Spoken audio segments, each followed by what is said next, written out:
Hello, and welcome to another live chapter reading of Toby, the mostly true story of a former bad dog by Stephenie Wilson Peterson, as presented by Itsy Bitsy Book Bits. Chapter 1, I Can Explain. It's all the cat's fault. Everything was fine until that evil fluffball moved next door. BC before cat. I was a good dog. I got to ride in the car with my human dad, Who-Dad. Sometimes I would even get my own bag of French fries from the drive-thru. When Who-Dad went to work at the restaurant, he would bring treats home for me. I got to take long naps in my doghouse while he worked. Life was good. But then that awful cat moved in next door, and my life got turned all around. It started out innocently enough.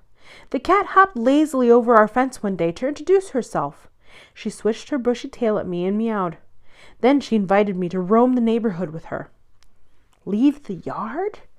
I could never do that, could I? I thought, but the cat told me it was okay. She hopped back over the fence, and I followed.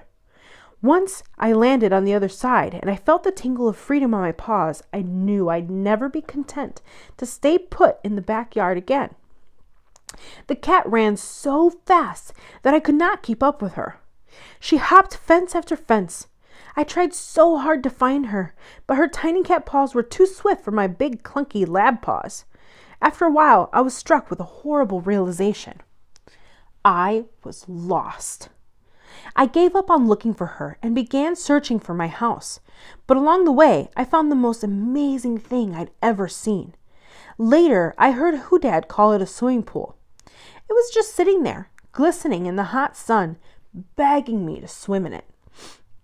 I knew I should head home, but I couldn't resist. That water looked so refreshing, so blue, so swimmable. Just a few minutes won't hurt, I thought. So I got into the lovely water, and I swam, and I swam, and I swam some more. Isn't swimming the best? I just love swimming. But then I realized something. I couldn't get out. I kept swimming, looking for a way to get out, but the pool had a funny ladder that I could not climb. I had no choice but to just keep swimming. I cried and I barked and I howled.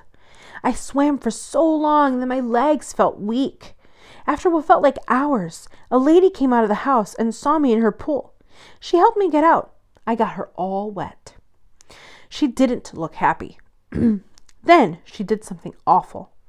Kids, I'm warning you now. This is a bit upsetting. She waved her finger in front of my face and called me a bad dog. I know, it's alarming. But if I'm going to tell you my story, I need to be honest with you. I'm not a bad dog. I'm a good dog. But that was the beginning of it all. Everything changed after that moment. The lady called Who-Dad, and he came and got me. She yelled at him for a while. We left, and then he, too, called me a bad dog. I was crushed. I was sadder than I would be if someone took away all of my chewies. When we got home, I hid in my doghouse and cried for hours. Chapter 2. The next day. That evil feline came over to see me again. I told her to stay away from me. I didn't need that kind of negativity in my life.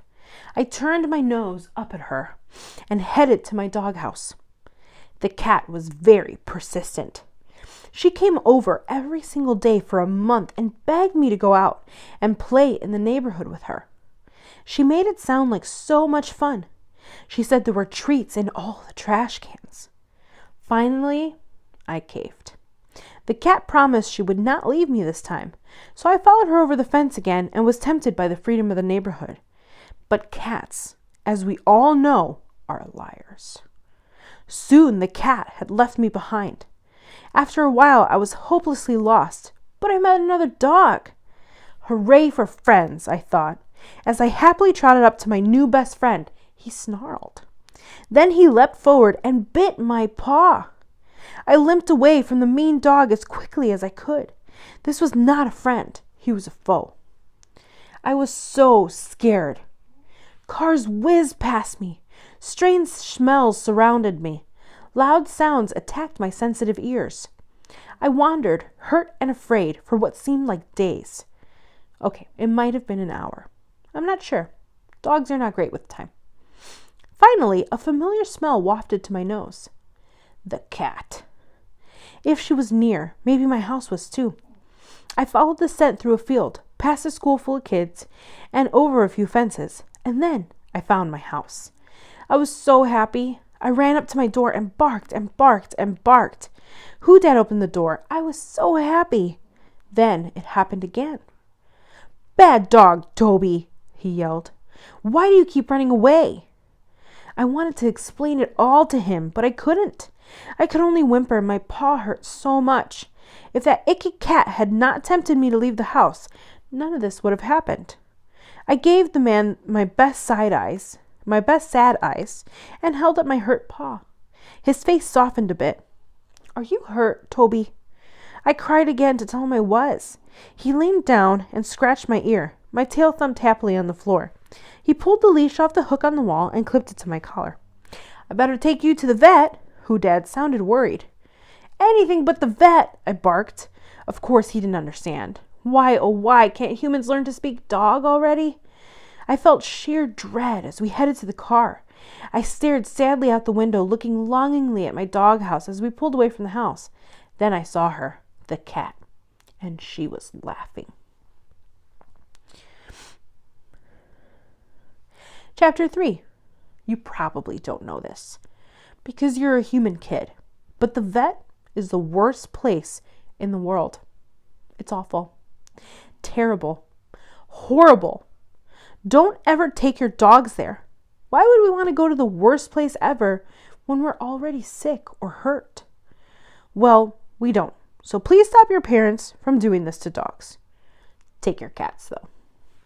Anyway, Dad took me to the vet because my paw was hurt. The vet looked at my paw and said I needed stitches. Stitches.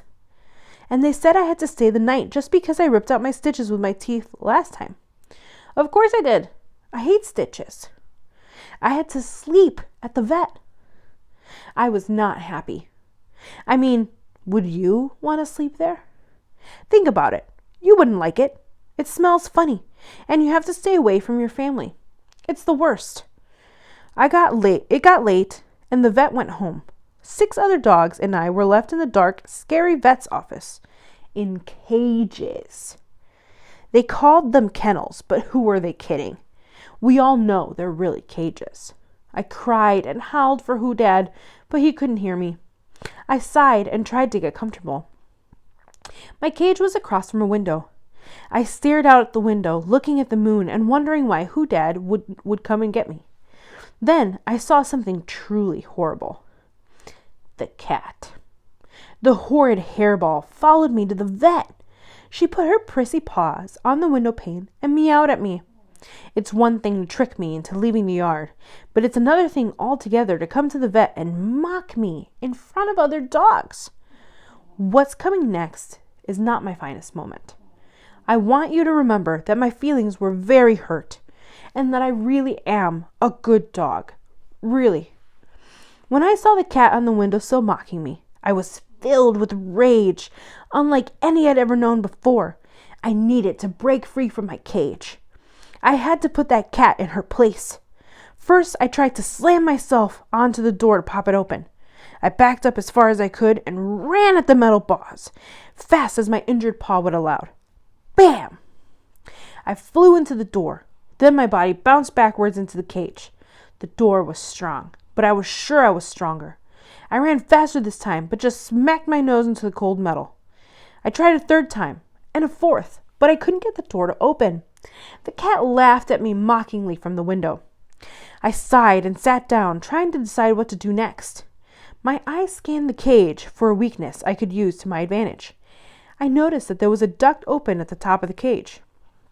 Could I get up there? Where did it go? I needed to know. I stood on my hind legs and jumped. I missed the opening by a lot. My body flew through the air and I fell with a loud thud. The cat laughed louder. Filled with rage and a strength I did not know I had, I threw myself up the side of the cage and onto the hole. Well, most of myself. My butt dangled out, and tail thumping nervously as I tried to figure out what to do. All I could see was darkness, but I didn't let it stop me. I wiggled forward slowly and pulled my butt through the hole. I tried to stand, but the hole was made of metal, and I kept sliding. I started to panic. I was stuck in a scary place. I slid forward in the hole, away from my cage. I crashed into the side of the tube with a loud thud. Then the whole vent started to sway back and forth. My stomach lurched. Oh no, I thought. What do I do now? I tried again to run, but slid and hit the other side. Then the whole tube fell, crashed to the ground. It hurt, but I was free.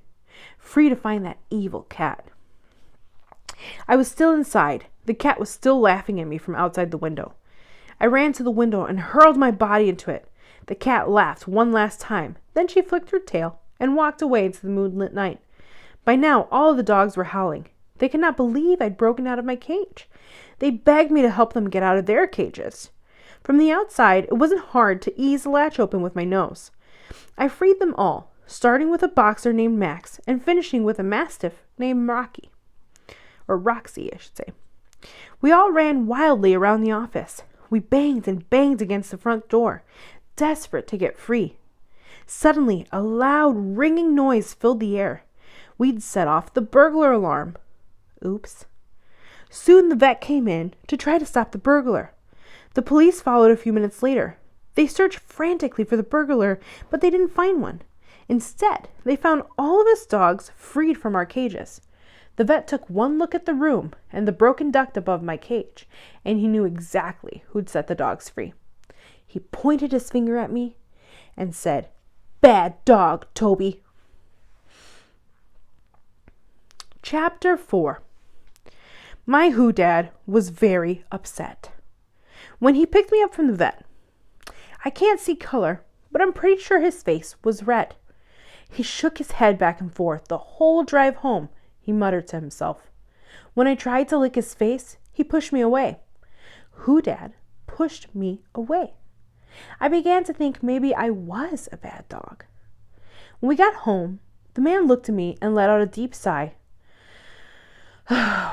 "Toby, you're too much trouble to be an outside dog. You're going to have to stay inside from now on unless I'm with you."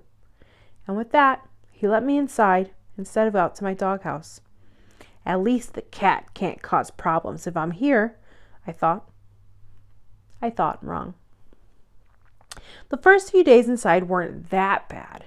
I was bored, and I wanted to run free with the wind in my fur. Being inside has its own perks. There are more crumbs inside. You would be surprised at how much stuff Dad drops. It's a lot. And when it falls on the floor, he does not mind if I eat it. I got to eat a pancake the first day. That was pretty exciting. By the third day, the excitement over dropped food wore off a bit. Dad left for work, and I was stuck inside and alone. I tried crying by the door for an hour, but that did not bring Dad home. So I sat at the kitchen table to watch for him. He hated it when I got on the table, but it's right in front of a big window. When I looked out the window while sitting on the table, I can see the whole street. Like a king sitting in his castle, looking out over his kingdom, I sat on my table throne and looked out over my neighborhood and waited for Dad. I could spot his car from the end of the street, so that I could dash to the door and greet him as soon as he walked into the house. That's my job, after all. I sat on the table and watched a shady-looking child walk to the bus stop. I was just about to bark at him when I heard something from inside the house. I sniffed the air, and the fur on my back stood up. The cat. The cat was inside my house. This would not do. Not at all. I tried to quietly hop off the table so I could sneak up on the cat, but my paw caught a chair on the way down. It fell to the floor with a loud crash, and I rolled as I fell, landed with my butt in the air, and the cat standing over me, laughing. I tried to be a good boy. I really did, but she was in my house, and laughing at me. So I did what any respectable dog would do. I chased her. I just wanted to scare her into leaving, but it didn't go that way. What happened was, well, try to remember that I'm a nice dog. I just can't stand the cat. She's horrible, as the sun is hot, and she had invaded my territory. This was an act of war, I tell you. That's all for now. I hope you enjoyed the chapter reading. Good night.